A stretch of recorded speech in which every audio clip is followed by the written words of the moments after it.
Itulah faedahnya kenapa kok di sini pakai kata kita. Di sini kita.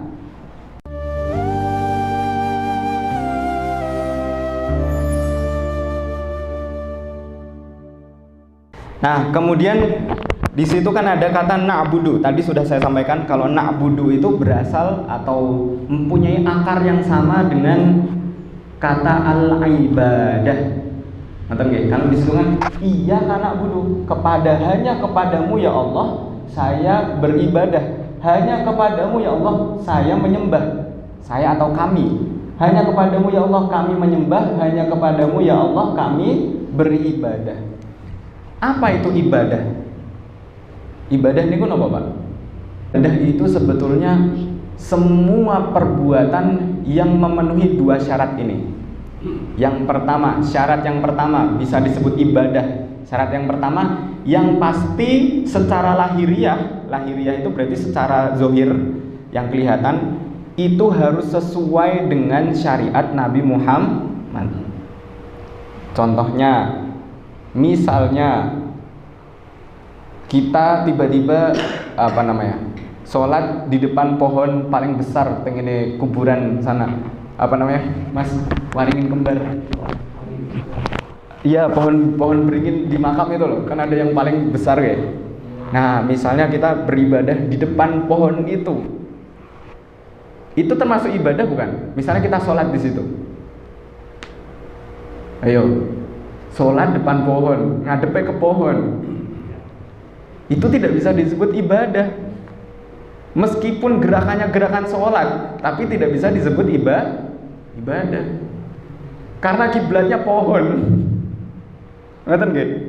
Artinya bisa dikatakan ibadah itu harus sesuai syariat.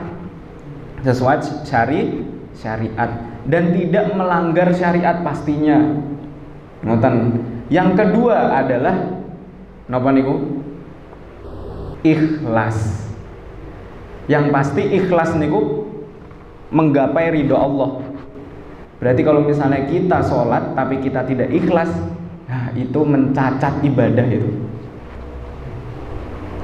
Dulu ketika Ramadan pernah saya sampaikan ada golongan-golongan orang sholat gitu, level-levelnya gitu. Level yang paling bawah itu kan sholatnya orang munafik. Levelnya sholat orang munafik. Namanya mu'aqab. Mu'aqab itu berarti dia tuh seakan-akan terhukum. Sholat itu seakan-akan dia terhukum. Waktunya azan waktunya sholat, dia buru-buru tergesa-gesa ngambil wudunya juga asal-asalan. Ngambil wudu asal-asalan, kemudian datang sholatnya juga asal-asalan, pengen cepat-cepat selesai, sekedar menggugurkan kewajiban, terus yang penting aku sholat. Nah itu namanya sholat mu'aqab. Mu'aqab itu seakan-akan dia terhukum. Nah itu sholat yang tidak mendapatkan apa-apa. Karena jangankan dia ikhlas, memenuhi syarat sahnya aja mungkin bisa jadi tidak, apalagi ikhlas. Ikhlas itu kan harus ridho. Ridho itu artinya apa? Cinta. Ridho itu artinya cinta. Ridho itu artinya seneng. Kalau kita sholat, kita pengen menggapai ridho Allah, pengen disenangi sama Allah, berarti kita harus ikhlas. Nah itu namanya apa? Ibadah. Terus ada pertanyaan, sebetulnya Islam itu mudah sekali untuk untuk menganggap semua amal kita jadi ibadah. Itu sebetulnya Islam itu mudah sekali. Contoh berbuat baik kepada tetangga itu bisa dapat pahala ibadah ketika niat kita mengikuti sunnah Nabi. Bisa dipahami nggih?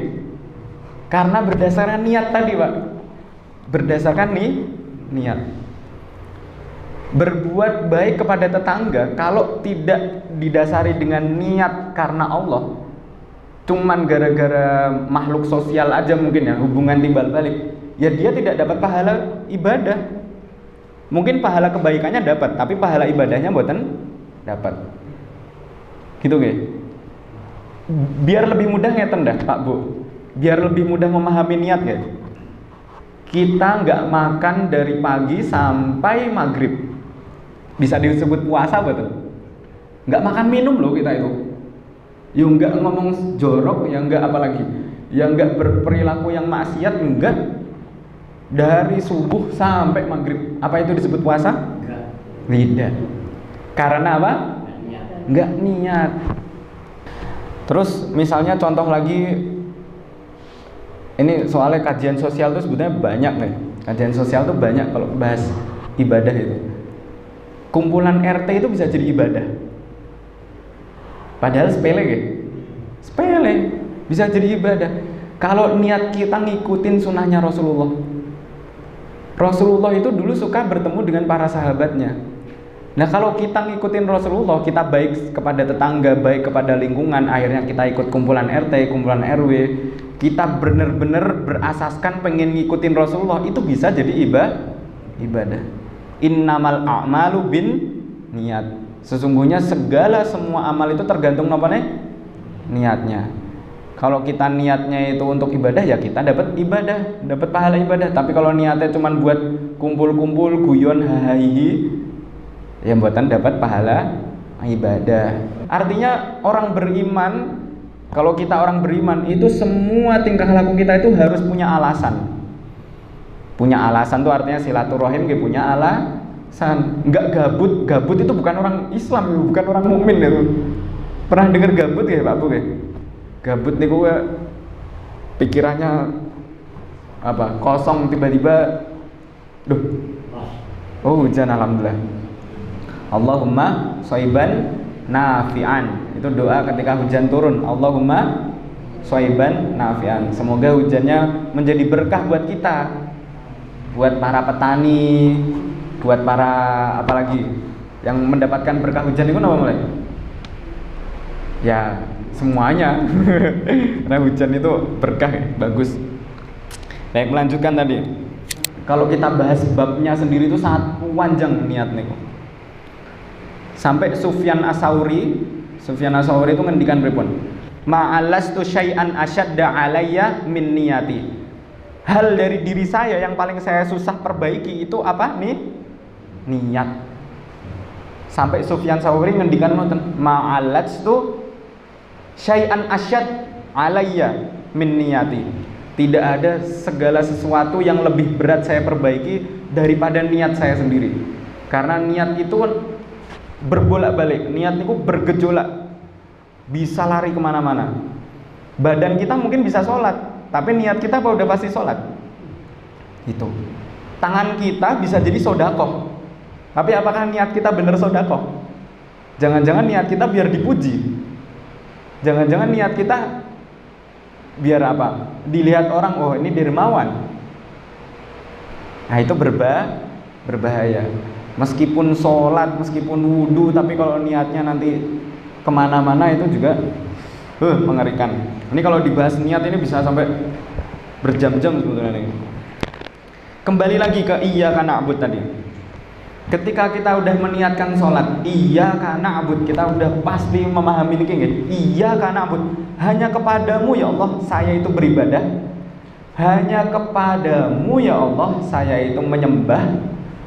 Maka kalau kita mengucapkan itu Pak Bu, harusnya semua pikiran di luar Allah, semua pikiran di luar sholat harusnya hilang.